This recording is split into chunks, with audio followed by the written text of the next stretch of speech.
Bhandari sir, अधिकतर क्या होता है कि जो हम बात कर रहे थे डायरेक्ट सेलिंग का या नेटवर्क मार्केटिंग का या एमएलएम जिसे बोलते हैं, तो इस नेटवर्क मार्केटिंग में लोग जोश जोश में जुड़ जाते हैं। कभी किसी भी कंपनी का प्लान देखते हैं, प्रोडक्ट देखते हैं या किसी लीडर की अचीवमेंट देखते हैं, तो लोग बोलते हैं जी ये लो, पैसा ले लो, कोई दिक्कत नहीं, जुड़ जाते हैं।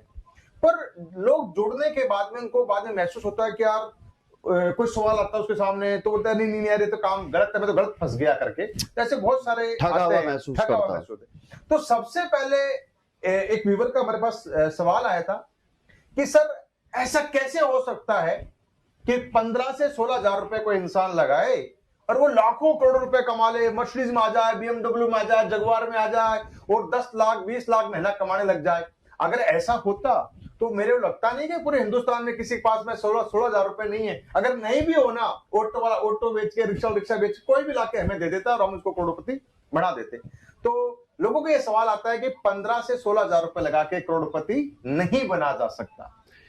ट्रू है सर, बिल्कुल सही बात है, मैं आपकी बात से सहमत हूँ। सर उसके पीछे का कारण जो मेरे समझ में आया है, पिछले मैं लगभग 10 सालों से 11 सालों से 11 साल तकरीबन मुझे हो जाएंगे डायरेक्ट सेलिंग बिजनेस को जाने हुए, तो मैं इसे बड़ी बारीकी से समझ पाया हूं। समस्या ये नहीं है कि सवाल ये नहीं है कि 15-17 हजार रुपए लगा करके भी क्या कोई व्यक्ति कामयाब हो सकता है। समस्या ये है कि व्यक्ति को ये विश्वास नहीं है कि क्या मैं कामयाब हो सकता हूं।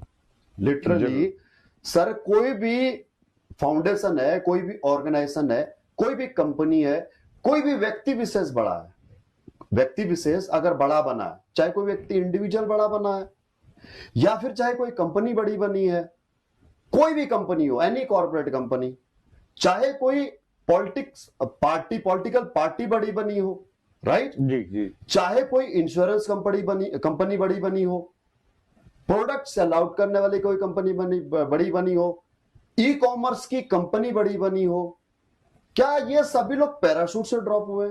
नहीं। मेरा क्वेश्चन क्लियर है सर? जी सर। सर आपके क्वेश्चन के बिहाफ पर मैं सर आप पर ही काउंटर क्वेश्चन करना चाहूंगा, लेकिन क्योंकि हम दोनों एसोसिएटेड हैं और फ्रेंड भी हैं, तो इसलिए आपको मेरी बात का बुरा नहीं लगेगा। अगर आप कस्टमर होते, अगर आप मेरे प्रोस्पेक्ट होते, मैं ये बताना चाह रहा हूं हमारे उन फाइटर्स को जो लोग फील्ड में उतरते हैं, दोस्तों कभी भी किसी से बहस मत करना, सबसे पहले सामने वाले व्यक्ति को अप्रिशिएट करना, जवाब इस प्रकार से देना आपने कि बोला सर बिल्कुल सही कहा आपने, 15-17 हजार रुपए लगाने से हर व्यक्ति करोड़पति नहीं बन सकता, लेकिन ये तय बात है हर एक स्टार्टअप की शुरुआत बिल्कुल इसी प्रकार से होती है, 15-17 हजार नहीं, बल्कि मैं ऐसे लोगों को जानता हूं जिन लोगों ने 200 रुपए से शुरुआत की थी सर। जी जी बिल्कुल सही है, बहुत एग्जांपल हमारे समाज में। हल्दीराम का नाम आपने सुना है सर? हाँ बिल्कुल, बीकानेर भुजिया नमकीन मिठाई के मालिक। सर जब वो घर से अलग हुए थे ना, तो तब उनके पास में 1 रुपया नहीं था। उन्होंने अपने किसी दोस्त को 200 रुपए उधार दे रखे थे और उस दोस्त ने उनको 200 में से भी 100 रुपए वापस लौटाया था। ये मैं उनके पोते की मुंह जुबानी आपको बता रहा हूं सर। जी जी जी, जिन्होंने अपने इंटरव्यू में लाइव ये सारी स्टोरी शेयर की। बिल्कुल ये सच है। 100 रुपए से शुरुआत की, किसी का कमरा लेकर के उधार में, मीनवाइल की दोस्ती में, बरोबर, वहां पर उन्होंने अपनी एक कढ़ाई डाल करके और वहां से सेब नमकीन बनाना शुरू किया, भुजिया बनानी शुरू की और आज इतना बड़ा एम्पायर शुरू कर दिया। बिल्कुल भंडारी सर, आपकी बात 100% सत्य है। ऐसे बहुत सारे एग्जांपल है, जैसे बाबा रामदेव है। ट्रू। हाँ सर, पतंजलि की जो फाउंडेशन पड़ी थी, जिस दिन रजिस्ट्रेशन हुआ था, उस दिन रजिस्ट्रेशन के दिन रामदेव जी के पास में और बालकृष्ण जी के पास में 3500 रुपए नहीं थे सर रजिस्ट्रेशन कराने के लिए, मात्र 1300 रुपए उनके पॉकेट में थे, बाकी 2200 रुपए उन्होंने कहीं से अरेंज किए थे।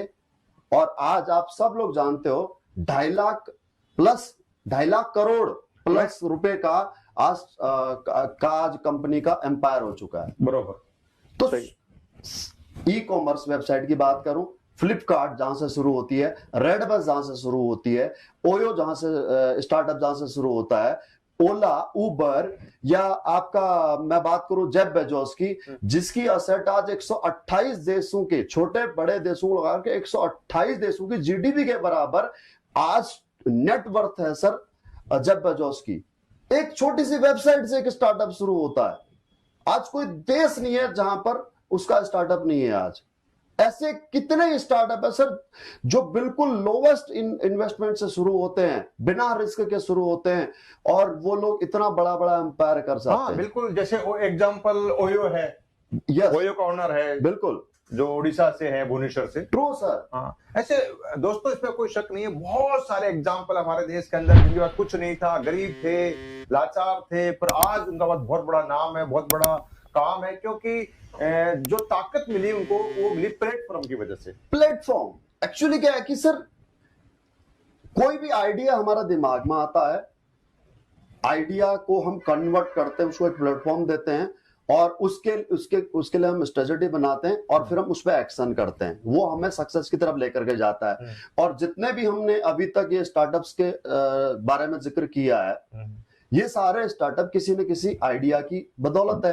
तो डायरेक्ट सेलिंग बिजनेस भी कभी आज से 200 साल पहले किसी के दिमाग में आई थी? उन्होंने ये सोचा, ये अमेरिका की बातें हैं सर। हाँ, हमारे देश में तो 25 साल हुए हैं, लेकिन आज से लगभग 200 साल से भी अधिक समय पहले किसी ने इस जो फ्रेंचाइजी बिजनेस मॉडल है, इस फ्रेंचाइजी बिजनेस मॉडल को कन्वर्ट किया किसमें? डायरेक्ट सेलिंग बिजनेस में। अब डायरेक्ट सेलिंग बिजनेस क्या है सर? कि डायरेक्ट सेलिंग बिजनेस आपको लिबर्टी देता है, आपको लिबरल बनाता है कि आप फ्रेंचाइजी मॉडल की तरह काम कर सकते हो। मीनवाइल कि आपको इन्वेस्टमेंट नहीं करनी, आपको कोई इंफ्रास्ट्रक्चर खड़ा नहीं करना। सपोज दैट सर कि अगर आपको मैकडोनल्ड की फ्रेंचाइजी लेनी है, डोमिनो की लेनी है, या आपको एडिडास की लेनी है, या आपको प्यूमा की लेनी है, या कोई ट्रैक्टर की एजेंसी लेनी है, बाइक की एजेंसी लेनी है, पेट्रोल पंप लेना है, तो you have to invest lot of money.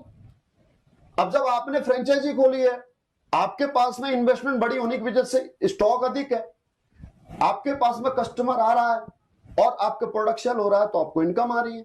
यही है फ्रेंचाइजी मॉडल। बिल्कुल राइट, ओके। अब इसी डायरेक्ट सेलिंग बिजनेस में, फ्रेंचाइजी मॉडल में, लिबर्टी आपके पास में वही रहती है, अधिकार आपके पास में वही रहते हैं कि आप यहां पर 15-17 हजार रुपए, ये कोई जरूरी नहीं है कि इसका कोई फिक्स पैकेज है। आप यहां पर रजिस्ट्रेशन फ्री है, आप एक प्रोडक्ट परचेज करके भी अपनी शुरुआत कर सकते हो। आपका कोड एक्टिव करने के लिए आप अपने घर की जरूरत के प्रोडक्ट आप परचेज कर सकते हो, कोई बात नहीं है, आपको फिक्स पैकेज नहीं है, फर्स्ट ऑफ ऑल। और सेकंड थिंग, रजिस्ट्रेशन करने से जब के बाद में आप यहां पर काम करना शुरू कर देते हैं, अब कोड एक्टिव जैसे ही हो जाता है, आपका डायरेक्ट सेलर कोड एक्टिव हो जाता है। अब डायरेक्ट सेलर कोड होने के बाद में, एक्टिव होने के बाद में, आपको sir company 2 online shopping business, online shopping mall खोल करके देती है, शॉपिंग पोर्टल खोल करके देती है, ई कॉमर्स की पद्धति के आधार पर। उसी तरीके से आप समझ सकते हैं, एफिलिएट मार्केटिंग आप उसे कह सकते हैं, ई कॉमर्स मार्केटिंग आप उसे कह सकते हैं, या डायरेक्ट सेलिंग बिजनेस आप उसे कह सकते हैं। अब 2 शोरूम आपने खोल दिए और पैसा आपको इन्वेस्ट नहीं करना है, कोई दुकान नहीं खोलनी, कोई स्टॉक नहीं रखना, तो स्टॉक आएगा कहां से? कंपनी आपको प्रोवाइड कराएगी। राइट, आपको क्या काम करना है सर? आपको सिर्फ और सिर्फ मार्केटिंग करनी है। मीनवाइल आपको एडवर्टीजमेंट करनी है, और एडवर्टीजमेंट में कितना पैसा है ये शायद मुझे बताने की आवश्यकता नहीं है। राइट, बिल्कुल बिल्कुल बिल्कुल, क्योंकि सेलिब्रिटी हमारे जितने भी हैं, सही है, चाहे वो बॉलीवुड से रिलेटेड हो, फिर वो चाहे हमारे स्पोर्ट्स से रिलेटेड हो, अगर एडवर्टीजमेंट में अगर पैसा नहीं होता तो फिर वो अपना क्रिकेट के खेलने के बाद, फुटबॉल खेलने के बाद, टेनिस खेलने के बाद, या फिल्में करने के बाद में वो छोटे छोटे ऐड क्यों कर रहे थे? वो तेल शैम्पू का प्रचार क्यों कर रहे होते? बिल्कुल बिल्कुल। तो और ये कहा भी गया कि अमिताभ बच्चन ने तो पूरी फैमिली ऐड के लिए लगा रखी है। अमिताभ बच्चन साहब नॉर्टन बेच रहे हैं, ऐश्वर्या जी है जो अपना लक्स बेच रही है, बिल्कुल, और कोई अंबुजा सीमेंट बेच रहे हैं। तो बिल्कुल इसमें कोई शक नहीं दोस्तों कि शेयरिंग का बहुत बड़ा बिजनेस है, बस हमें समझ में आ जाना चाहिए। और 15,000 रुपए कोई वो नहीं है कि भाई 15,000 रुपए कोई लगा के इन्वेस्टमेंट करना है, ये तो स्टार्टअप है बिजनेस का, शुरुआत में करनी होती है।